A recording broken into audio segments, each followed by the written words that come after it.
मुन्ना और black bull के बच्चे एक साथ खेल रहे थे। खेलते खेलते मुन्ना से गलती हो गई। उसने फुटबॉल को बहुत जोर से लात मार दी और गेंद फट गई। ब्लैक बुल का बच्चा रोते रोते दौड़कर अपने पिता ब्लैक बुल के पास गया और पूरी बात बता दी।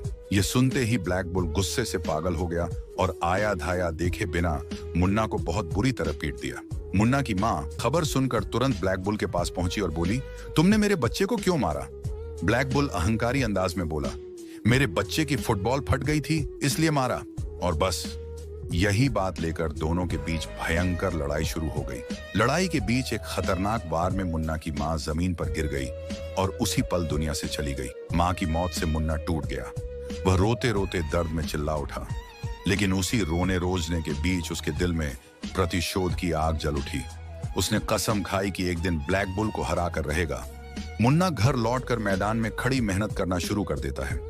रात को घर आकर मां की याद में फूट फूट कर रोता है, लेकिन अगले दिन फिर से मेहनत। दिन रात एक करके अपने शरीर को मजबूत करता रहता है। घर लौटकर ढेर सारा प्रोटीन शेक पीता है ताकि उसका शरीर फौलाद जैसा मजबूत बन जाए।